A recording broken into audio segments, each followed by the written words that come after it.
About 13 years ago, the United States experienced one of history's most terrifying terrorist attacks, September 11, 2001. Although the U.S. should be taking precautions, has the news media taken the precautions too far? The 9/11 attacks are now being blamed on an entire religion itself rather than the individuals responsible. Muslims now fall under a negative stereotype which has affected their everyday lives for over a decade now.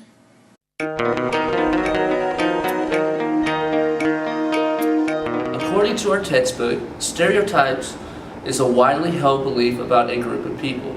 Stereotypes often operate at an unconscious level and tend to be very persistent. A lot of times, this can turn into prejudice, an attitude usually negative about a cultural group of people with little or no evidence. Prejudice is how a person feels about a culture, whereas stereotypes tell us what we should believe about a culture. Does the American media and people know what the religion of Islam is really about? Or are they giving into stereotypes and prejudice? Assalamu alaikum. This is the Islamic greeting, which literally means peace be upon you. Islam preaches peace, tolerance, and forgiveness. As a Muslim, you must follow the 5 pillars of Islam, which are to fast during the month of Ramadan, make a trip to Mecca, donate to charity, pray, and declare the belief that there is a God, only one God, and that Prophet Muhammad is his messenger. As a child, pre-9/11, I never realized that my religion could be so controversial. I would attend Friday prayer in Sunday school, and was always taught to be accepting of everyone, no matter what their background was. My Hafiz, which is a priest, told us that if a Jew is a Jew and a Christian is a Christian, then love them because Allah intended it to be that way. Allah, which is often misconstrued or misunderstood as an idol, is just the Arabic term for God. I have Christian friends from the Middle East who speak fluent Arabic and have crucifixes with Allah printed on them. Islam, Judaism, and Christianity all stem from the same beliefs and have much more in common than you would assume. You wouldn't know this because the way the media manipulates society's views on Muslims. I never thought my religion or the way others would view it would be such an issue. My family and I are very liberal and we're assimilated into American culture. That helped, but we still face our fair share of discrimination. I was lucky enough to grow up with the same group of kids, same group of friends from elementary throughout high school. So whenever I ever faced prejudice, they would stick up for me. I might have been young, but I still remember pre-9/11 as a Muslim in America. I was never ridiculed, nor was I asked questions or associated with terrorists. Prior to 9/11, I would never be ashamed to let anyone know about my religion. Post 9/11, I would definitely reserve that information in fear of being judged or not accepted by my peers. It all changed because of the negative coverage we received and the way Muslims were being depicted. In the year before 9/11, the American news media only reported about Muslims 214 times. The year after, it had increased significantly.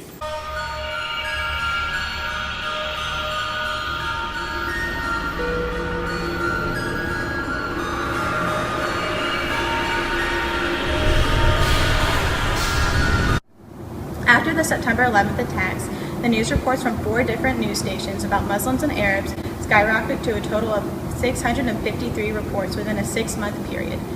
The 6 months preceding the 9/11 attacks, there was a total of only 59 reports from the same 4 news stations. Media on average increased in the news about Muslims and Arabs by about 25% after the attacks. The coverage of Muslims increased in both cable and print media. CNN aired 203 segments about Muslim Americans during the first 6 months after 9/11, compared to the 23 segments during the 6 months before 9/11. The news reports after the 9/11 attacks frame Muslims and Arabs in a negative way. According to Severin and Tinker, they argue that repeated coverage of Muslims as terrorists in the media leads to the belief that they are actually terrorists. When you turn on the TV and watch the news, they're usually reporting something about terrorism and linking terrorism to Muslims and Arabs. The problem is not the lack of Muslim coverage in the news, but the way the media frames Muslims and Arabs that conveys a negative stereotype which affects the public perception. Some American people who see people dressed as Muslims automatically associate them with terrorism. According to a public opinion poll after 9/11, 60% of the people favored racial profiling of Muslims and Arabs. Although terrorists are Muslims does not mean all Muslims are terrorists. The racial targeting of Muslims and Arabs for no reason other than religion is ethically wrong. Judging people by how they dress and/or religion they practice is wrong. It's exactly like judging a book by its cover. Although 9/11 was a horrific event and the U.S. should take precautions, does not mean the media should associate and assume false stereotypes of all Muslims and Arabs.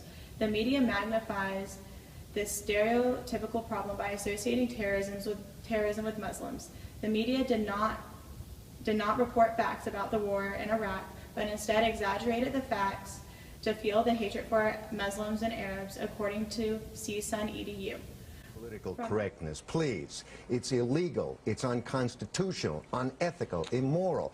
It shouldn't be done. We do not, in this country, prejudge a person based upon their race, creed, color, country of national origin. And it's wrong to do so. In addition, it's not effective. It doesn't work. It actually perpetuates the problem. That is, it separates us. From my personal experience in 2004, flying back to Houston from Orlando after the shoe bombings, my little brother, who was 4 years old at the time, was forced to take off his shoes and was extensively searched for bombs because of his name, Richard Safar. There was no evidence or rational reason for my 4-year-old brother to be searched for bombs other than racial profiling. Just imagine if that was your 4-year-old child being searched for no rational reason.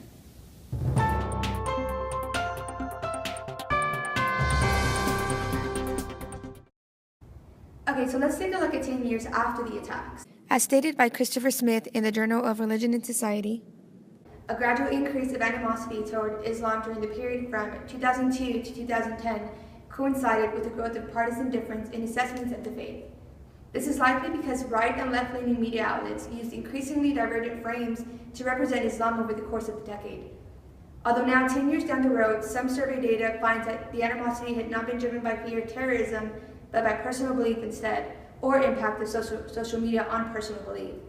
The kind of Muslim Americans in the media portrayed negative were still at an oddly high number. This, which was also stated by Christopher Smith, this related to the idea that fear of terrorism has not been the primary driver of prejudice, is the fact that unfavorable media framing of Islam has not been exclusively related to terrorism and violence. Now, with actual facts and data also comes a lot of emotional connection, especially to those Muslim Americans that are simply trying to live in this country. According to Joseph Maiden in Women in the World, more than a decade on from 9/11, young Muslim American women still report experiencing suspicion and discrimination. You would imagine that a wound would close 10 years after it happened, right? The attacks of 9/11 have left an entire country with scars, but it does not seem fair that the entire Muslim religion have to emotionally pay the consequences that someone else should be taking responsibility for. As Melissa stated before, yes, the 9/11 terrorists were Muslim, but that does not mean that all Muslims are terrorists.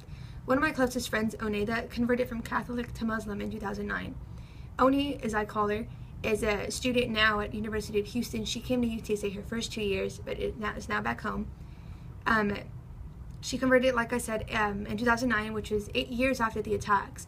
Oni did not feel like she belonged in the religion she was a part of before, therefore looked into different religions. She came across Muslim and felt like she could completely relate to the Quran. Not too long ago, as her and her boyfriend were arriving to a restaurant, cops asked her boyfriend if they had bombs in their car simply because she was wearing her hijab. Oni is as happy as this can be, but she does wish that being Muslim in America wasn't so difficult to deal with. As stated by Muhammad Abid Amiri in the essay of Islam and Muslim Societies, the cultivation theory suggests exposing the public to recurrent negative images about Muslims resulted in convincing Americans that the threat from Muslims is real. The media has a great influence in changing public perceptions. Once the media stops connecting Islam with terrorism, then so will the American public. Muslim Americans that move here to simply try to live a better life are Americans.